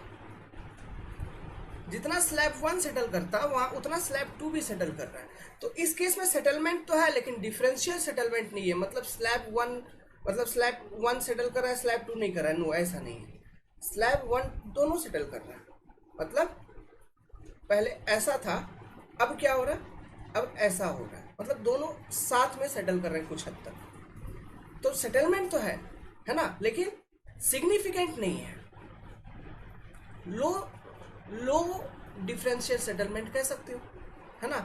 लो या फिर लेस सिग्निफिकेंट डिफरेंशियल सेटलमेंट, ऐसा लिख दीजिए। डिफरेंशियल सेटलमेंट तो है लेकिन लेस सिग्निफिकेंट, मतलब वो उसका कोई इंपॉर्टेंस ना के बराबर है। क्यों? क्योंकि चूंकि एक साथ सेटल कर रहा है तो वो वाला सिस्टम नहीं रहा। फिर कौन सा, ये मतलब ये पहले सेटल करता था तो ये ऊपर ही रह गया, तो इतना पार्ट एक्सपोज हो गया, गाड़ी का पहिया इसे टकरा जाता था। मतलब वो जर्क वाला सिस्टम अब इधर नहीं रहेगा, इजीली चक्का पार हो जाएगा। तो जर्क आपका रेड्यूस हो गया। इस केस में अब जर्क रेड्यूस हो गया, रीइंफोर्समेंट दे दिया, बॉन्ड बना दिया बिटवीन 1 एंड 2, एक कनेक्टिविटी बना दिया, तो लोड ट्रांसफर मैकेनिज्म में भी ये काम करना चालू कर देगा। समझ गए? डिफरेंशियल सेटलमेंट खत्म हो गया, 3 ऑब्जेक्टिव फुलफिल हो गए अपने, ठीक है। तो यहां पे लिख लीजिए इसको कि लेस सिग्निफिकेंट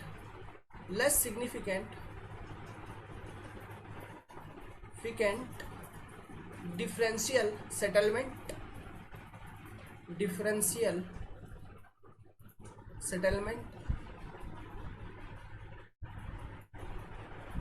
क्लियर है बात? ओके, ये डायग्राम बना लीजिए, दोनों डायग्राम आप बना लीजिए। वीडियो को पॉज करके दोनों डायग्राम बना लीजिए। अब लिखते हैं आगे। तो ऑब्जेक्टिव में हम क्या लिख सकते हैं? Objective of providing dual bar. Objective एक बार फिर से हेडिंग दे देता हूं, objective of providing dual bar. पहला पॉइंट में लिख सकता हूं, to reduce the differential settlement of slab, differential settlement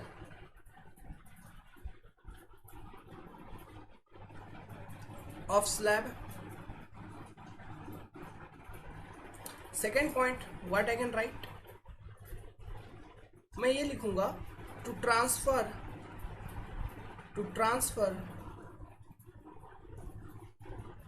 wheel load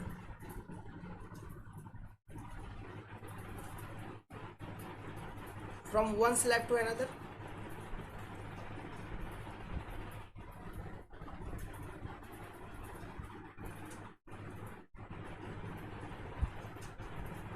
ये सब क्वेश्चन देखो ऑब्जेक्टिव में, है ना, पर्पस ऑफ प्रोवाइडिंग डुअल बार या फिर शॉर्ट नोट्स, इन सब तरह के क्वेश्चंस में आ सकते हैं। तीसरा क्या लिखेंगे? टू रेड्यूस जर्क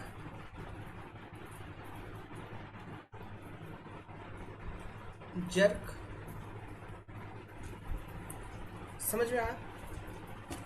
तो ये मेरे 3 ऑब्जेक्टिव हैं जिसके लिए हम डुअल बार को यूज करेंगे।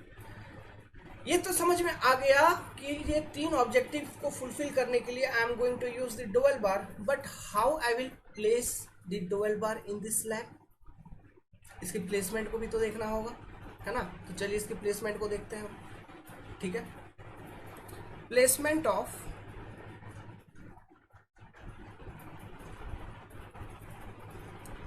डोवेल बार।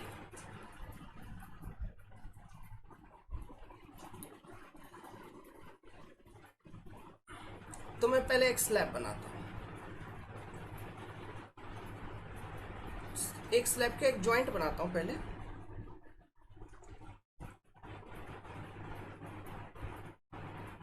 ठीक है, दिस इज, मान लो कि slab number 1, this is your slab number 2। ठीक है, ये रोड मतलब लॉन्गिट्यूडनल डायरेक्शन में this is your expansion joint. सो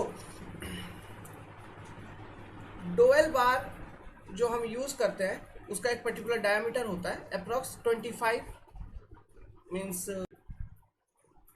तो लगभग 25 mm की, मतलब 2.5 सेंटीमीटर की, है ना, डोवेल बार आपकी होती है, उसकी डायमीटर होती है। तो आप एक डोवेल बार यहाँ पे प्रोवाइड करते हो, तो let suppose I am providing the dowel bar here. ये है मेरा डोवेल बार जो कि यहाँ पे मैं प्रोवाइड कर रहा हूँ।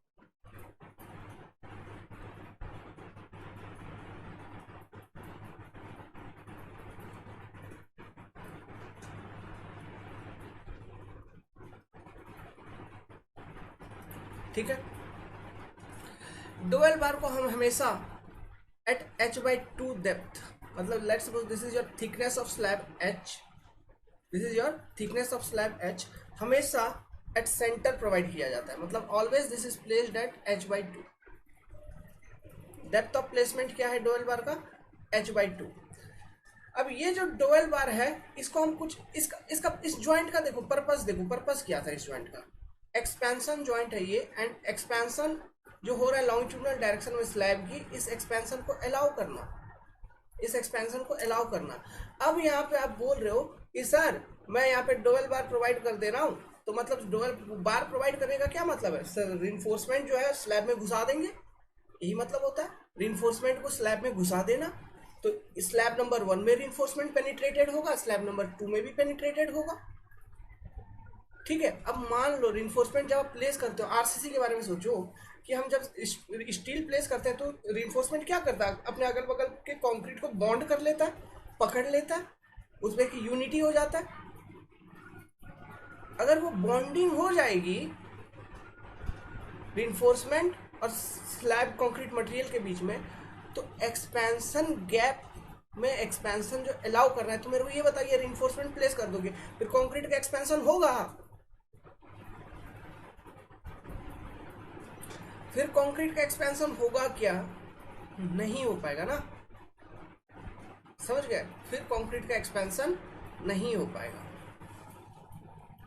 सो डोवेल बार को प्रोवाइड करने का ये एक तरीका है, जैसे कि यहाँ पे 2 स्लैब मैंने आपको बताया, स्लैब 1 स्लैब 2।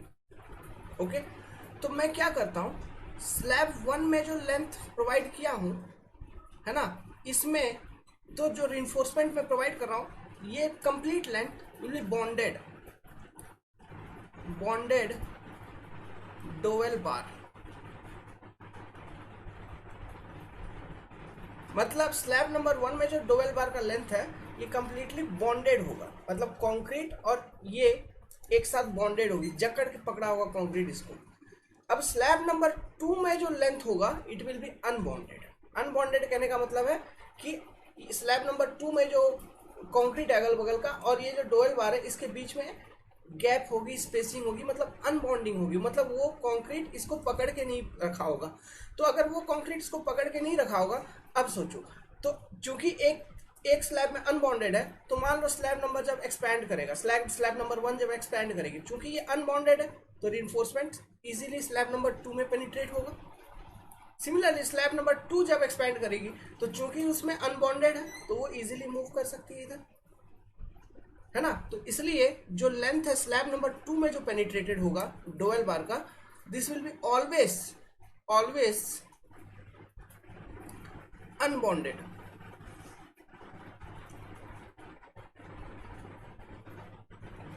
ठीक है, मतलब ये अनबॉन्डेड मतलब कंक्रीट और इस रिइंफोर्समेंट के बीच में परफेक्ट बॉन्ड नहीं होगी।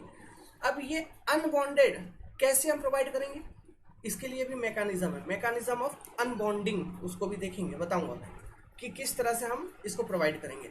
अब कोड कहता है यहाँ पे एक कोड इंटरफियर करती है। कोड कहता है कि देखो टोटल लेंथ इस डोवेल बार का 100%। अब 100% कहने का मतलब है, इसका डाया तो मैं बता ही रहा हूँ आपको, क्या बता रहा हूँ इसका डाया यहीं पे लिखो।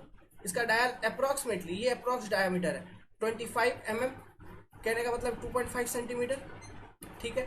और इसका जो लेंथ होता है डोवेल बार का, वो होता है 50 सेंटीमीटर, 50 सेंटीमीटर की लेंथ होती है। अब इस जॉइंट में आप क्या करते हो, according to code we are filling the filler material की नहीं। जॉइंट को कंप्लीट कर लीजिए, दिखा दीजिए। हम क्या करते हैं कोड के हिसाब से, हम इसमें फिलर मटेरियल को फिल कर देते हैं। ऐसा फिलर मटेरियल जिसकी कंप्रेसिबिलिटी कितनी होती है 50%, सच टाइप ऑफ मटेरियल को हम फिल करते हैं। प्लस उसके ऊपर से जॉइंट सीलर का यूज करते हैं। उसके ऊपर हम क्या यूज करते हैं, जॉइंट सीलर या फिर sealer material. Here we use then sealer material, है ना। इसके ऊपर हम क्या यूज करते हैं, जॉइंट सीलर। यहां पे लिख लीजिए सीलर मतलब बिटुमिन और तार, ठीक है। ये जो 50 सेंटीमीटर लिखा हुआ क्या है, length of dowel bar. Codal provision से ये सब कुछ IRC डेटा सब कुछ है ना। Length of dowel bar. Now diameter के बारे में बता दिया। अब देखिए जो बॉन्डेड लेंथ है, अनबॉन्डेड लेंथ है। टोटल 100% का 40% आपका होगा बॉन्डेड लेंथ हमेशा, ये कोडल प्रोविजन है। Unbonded length will be 60%। समझ में आया। बॉन्डेड लेंथ कितना है 40%, unbonded length 60%। This is codal provisions, this all datas are codal provisions. अब चलिए अब देखते हैं ये जो अनबॉन्डिंग है इसका मैकेनिज्म क्या है। अच्छा यहाँ पे ये डेटा भी ध्यान रखना h/2 कि हमेशा हम सेंटर पे प्लेस करते हैं h/2 पे, ठीक है। और कुछ डेटा आगे चल के बताएंगे, लेकिन मैकेनिज्म ऑफ अनबॉन्डिंग देख लीजिए। मैकेनिज्म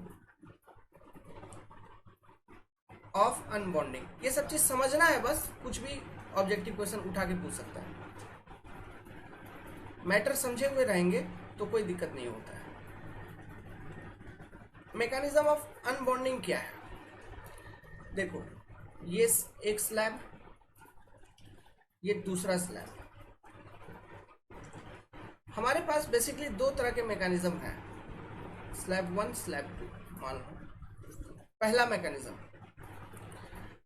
बिटुमिनस कोटिंग हम यूज करते थे, ये पुराना तरीका है। Use of bituminous coating.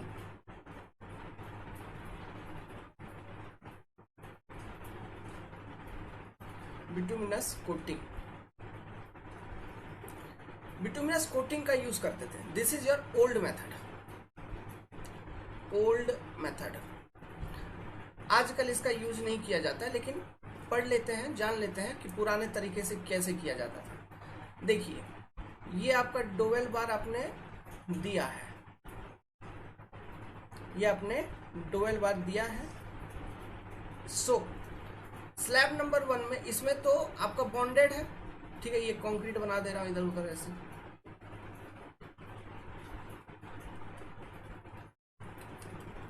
इधर भी कंक्रीट बना दो, दिखा दो यार, दिक्कत क्या है।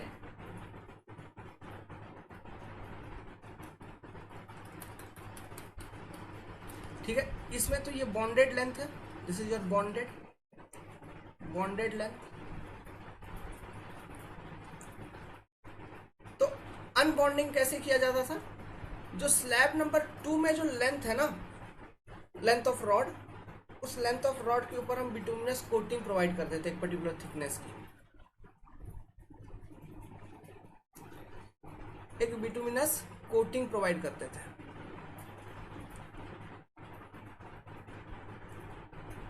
एक पर्टिकुलर थिकनेस का हम यहाँ पे बिटुमिनस कोटिंग प्रोवाइड कर देते थे, ठीक है। ये प्रोवाइड करने के बाद हम क्या करते थे, just a minute, let me connect the battery, मतलब चार्जर। ठीक है, चार्जर कनेक्ट कर लिया, ये बिटुमिनस कोटिंग हो गया, समझ गए। अब हम मेटल कैप एक यूज करते थे, इस तरह का एक मेटल कैप यहाँ पे लगा के रखते थे, और यहाँ पे ये बीच में हम एक तरह का मटेरियल को फिल कर देते थे, कॉटन को, बेसिकली रुई जो होता था ना, रुई को फिल कर देते थे। मतलब अनबॉन्डिंग है, फिर जब अनबॉन्डिंग है तो आपको मालूम है कि रिइंफोर्समेंट आगे चलेगा, आगे जाएगा, आगे जाएगा, आगे जाएगा, तो ताकि वो जो रिइंफोर्समेंट है वो कंक्रीट से टकरा नहीं जाए, इसलिए एक, क्योंकि कंक्रीट से टकराएगा अगर अंदर ही अंदर, तो बार बार टकराएगा, मान लो टकरा रहा है तो कंक्रीट को अंदर ही अंदर तोड़ देगा, फिर समझ रहे हो, उस पर फोर्स लगाएगा, तो वो चीज़ भी हम नहीं चाहते थे। तो इसलिए हमने क्या किया, एक मेटल कैप इंट्रोड्यूस करते थे और कॉटन डाल देते थे, रुई। जब वो एक्सपेंशन होगी तो वो जो रिइंफोर्समेंट वो मेटल कैप के अंदर चली जाएगी, फिर वो रुई में जाएगी, रुई से दबके रह जाएगी, मतलब वो डायरेक्ट कंक्रीट के कांटेक्ट में नहीं आना चाहिए, समझ गए। तो ये हम यूज़ करते थे। तो दिस इज मैकेनिज्म ऑफ अनबॉन्डिंग। तो यहाँ पे देखिए ये बिटुमिनस कोटिंग लिख लीजिए, bituminous coating, this is your metal cap, metal cap, और अंदर में जो मटेरियल यूज करते थे वो था कॉटन, रुई। ओके, अब इसका डायमेंशन वायमेंशन वो जरूरत नहीं है, एग्जाम में नहीं आता है, उतना फालतू हमको नहीं पढ़ना है, बस मैकेनिज्म जानना है। कोई भी पूछेगा तो आता है सर, ये हो गया। अब देखो ये एक मैकेनिज्म हुआ, दूसरा मैकेनिज्म क्या है जो करंट मैकेनिज्म है latest nowadays, second mechanism PVC pipe. PVC pipe, PVC मतलब जानते हैं ना, पॉलीविनाइल क्लोराइड, पीवीसी बचपन से सुना है, पॉलीविनाइल क्लोराइड बहुत इंपॉर्टेंट है। वीप होल वगैरह प्रोवाइड करते हो, देखें आप वीप होल, वीप होल, तो वीप होल जब हम प्रोवाइड करते हैं ना, तो उसको भी प्रोवाइड करने के लिए हम पीवीसी पाइप्स का इस्तेमाल करते हैं। मतलब जब कास्टिंग हमको करना होता है कंक्रीट का, मतलब जो भी ड्रेन है, जो भी वाल है, हम कास्टिंग कर रहे हैं, तो रिइंफोर्समेंट जब हम बांधते हैं उस वाल के लिए, आरसीसी वाल के लिए, तो उसी वक्त जहां जहां पर वीप होल हमको प्रोवाइड करना है, पीवीसी पाइप को काट लेते हैं और वहां पे उस लेवल पे बांध देते हैं उस पाइप को, फिर कास्टिंग कर देते हैं कंक्रीट का। तो वो जो पाइप आप जहाँ पे बांधे हैं तो वो स्पेस खाली रह जाता है, तो लास्ट में फिर वो पाइप को निकाल लेते हैं या तोड़ देते हैं, हटा देते हैं, तो वही हो जाता है आपका वीप होल। समझ में आ रहा है?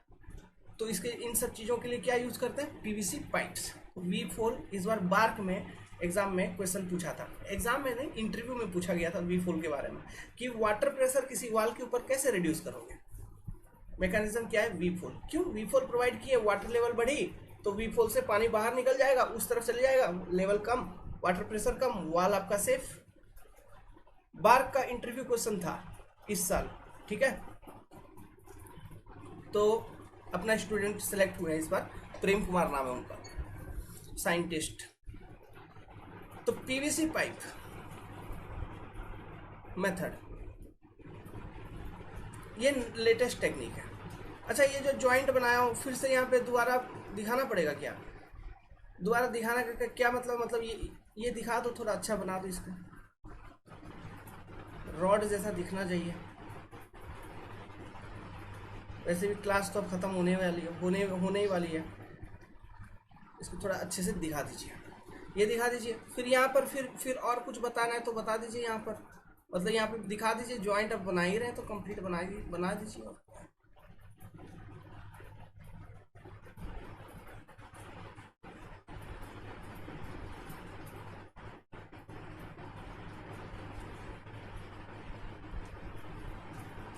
अता पता नाम गांव सब मालूम, सब चीज का। आगे बढ़ता हूँ,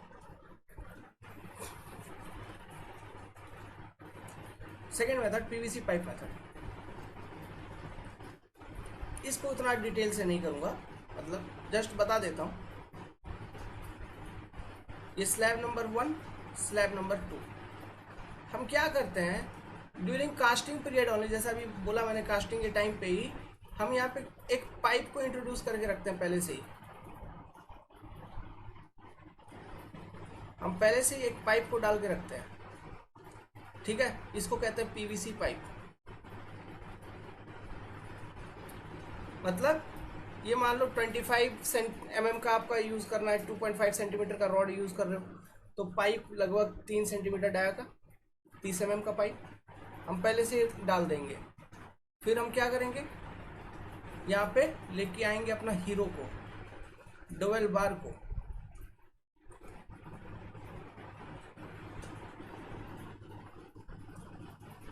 थोड़ा समझ जाना, वो मोटा पतला हो गया, वो पूरा यूनिफॉर्म थिकनेस है, वो दिखाने के लिए आप यूनिफॉर्म थिकनेस का बनाना।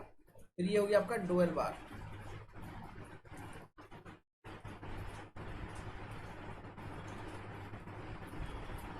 तो देखिए यहाँ पे अनबॉन्डिंग हो गया, मतलब पाइप और रिइंफोर्समेंट के बीच में भी जगह, और बॉन्डिंग पाइप और कंक्रीट के बीच में है। Reinforcement is free to move into the slab number 2। समझ रहे, रिइंफोर्समेंट चूंकि फ्री टू मूव होगा, इसलिए जो पर्पस है एक्सपेंशन जॉइंट का वो फुलफिल होगा ऑटोमेटिकली। अंदर ही अंदर जब एक्सपेंशन होनी होगी, वो अंदर ही अंदर एक्सपेंशन होगा उसका। समझ गए। अब बीच में यहाँ पे बाकी इगड़म बिगड़म सब बीच में है। क्या, फिलर मटेरियल ऑफ कंप्रेसिबिलिटी 50%, है ना। अब ये फिलर मटेरियल के ऊपर जॉइंट सीलर, जॉइंट सीलर, ठीक है, बिटुमिन या फिर तार का हम यूज करते हैं as a joint sealer. Joint sealer का यूज करने का पर्पस क्या था, धूल मिट्टी डस्ट वस्ट पानी वानी कुछ अंदर नहीं जाए, है ना, ताकि आपका जॉइंट खराब नहीं हो, रिइंफोर्समेंट में कोरिजन वगैरह नहीं लगे, कुछ नहीं लगे। क्लियर है, समझ गए बात को। This is your second mechanism of unbonding. बस यही दो मैकेनिज्म है, and this is your new method, latest technology इसको कहते हैं। क्लियर है, यही हम यूज करते हैं आजकल। ये हो गया, कोडर प्रोविजंस बता दिया। अब एक बात और सुनो इसी में,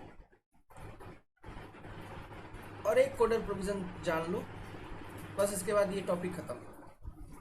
इसका डिजाइन आता है वो हम नहीं करेंगे, उससे क्वेश्चंस नहीं आते, जितना बताया इसी में से आते हैं, ठीक है।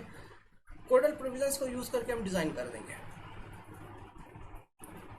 ये डोवेल बार हम प्लेसमेंट इसका चालू किए, लॉन्गिट्यूडनल डायरेक्शन में ये तो प्लेस्ड होगा, लेकिन ट्रांसवर्स डायरेक्शन में इसका स्पेसिंग है, मैंने बताया था।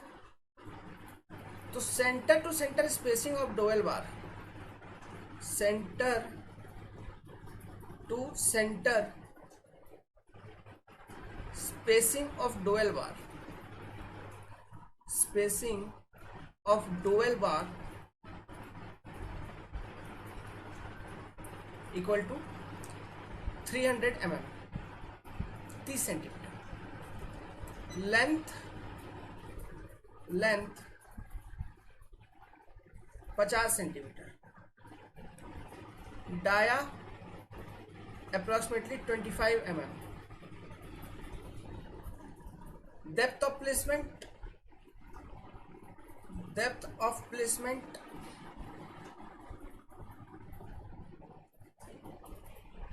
Equal to h/2, centre of this slab, mid of this slab. समझ गया, कैलकुलेट हो जाएगा, डिजाइन हो जाएगा डबल बार का। प्लेस करने का मैकेनिज्म भी मालूम, रियल लाइफ में बना भी दोगे। ओके, एक्सपेंशन जॉइंट खत्म। वेल, इसी के साथ आपका ये टॉपिक एक्सपेंशन जॉइंट खत्म। एक चीज, हाँ, यहाँ पे ये स्लैब नंबर 1 है, ये 2 है, ये तो समझ गए। इसमें बॉन्डेड होगा, उस तरफ unbonded, 40% bonded length, 60% unbonded length of the slab. Okay, expansion joint खत्म। अब हम करेंगे कॉन्ट्रैक्शन जॉइंट, फिर बचेगा अपना लॉन्गिट्यूडनल जॉइंट। कॉन्ट्रैक्शन जॉइंट में थोड़ा न्यूमेरिकल होगा, फिर लॉन्गिट्यूडनल जॉइंट में भी न्यूमेरिकल होगा। सब में जॉइंट वाला चैप्टर इंपॉर्टेंट है, इससे क्वेश्चंस आते हैं, बहुत अच्छे क्वेश्चंस आते हैं, ठीक है। और हम बहुत अच्छे से आपको बताएंगे, क्योंकि फिर आगे चल के इसी में देखना आप टाई बार का, उसमें डेवलपमेंट लेंथ वगैरह का कॉन्सेप्ट आना शुरू हो जाएगा। ओके, तो अच्छे अच्छे क्वेश्चंस आते हैं, बहुत इंटरेस्टिंग क्वेश्चंस बनते हैं। क्लियर है, तो आगे हम देखेंगे नेक्स्ट लेक्चर में कॉन्ट्रैक्शन ज्वाइंट, उसके नेक्स्ट लेक्चर में हम देखेंगे लॉन्गिट्यूडनल ज्वाइंट। इसी के साथ आपका ये चैप्टर खत्म हो जाएगा। Then we will start highway materials. Okay, so actually ये खत्म हो गया रहता, अभी 3-4 दिन से मैं डिस्टर्ब हो गया था, थोड़ा बिजी हो गया था, किसी चीज़ में डिस्टर्ब भी हो गया था। लेकिन अब वो डिस्टर्ब होने का क्या मतलब है, आंदोलन प्रोटेस्ट तो वो लोग हम लोग सब करते ही रहेंगे, स्टूडेंट तो है ही, गवर्नमेंट तो हमेशा ही करता ही रहेगा। अभी जो समय है उस समय को यूज़ करो, 1-2 साल के अंदर कहीं ना कहीं सेट हो जाओ, निकल जाओ, वरना आगे आने वाले समय में मुश्किल होगा। सरकारी नौकरी तो भूल जाइए। अब चलिए आगे, भूल जाइए ऐसा भी कहना सही नहीं होगा, लेकिन गवर्नमेंट का तो कॉन्सेप्ट देख ही रहे हैं, बहुत दबा रहा है स्टूडेंट को, है ना। सो वो जो दबाव है ना, उससे उभरना होगा, हम सबको खड़ा होना होगा एक साथ। अब टाइम टू टाइम आंदोलन प्रोटेस्ट करते रहनी होगी, ये जरूरी है। जब तक अपना हक छीनोगे नहीं ना, कोई देगा नहीं। वेल ठीक है, ये तो अलग बात है। एंड्रॉयड एप्लीकेशन को डाउनलोड कर लीजिए, कॉन्सेप्ट डिकोडर का। अगर आप प्रिपेयर कर रहे हैं फॉर SSC JEE एग्जामिनेशन और गेट, या फिर चलो ES जो भी है अगला आने वाला ES, then enroll into our course at 3499 only. ये हमारी एनरोलमेंट फी रहेगी for SSC JEE, GATE, ESC या फिर any state engineering examination, junior engineering examination और AE level examination, civil engineering complete from pre to mains. Okay, download the Android app, join our WhatsApp group. My contact number is 7008-420-353। इस video को, इस topic को देखने के बाद कुछ समझ नहीं पाए तो व्हाट्सअप करिए, व्हाट्सअप नंबर भी यही है। ऐप डाउनलोड कर दीजिए। Good luck, have a nice day, take care, have a bright future.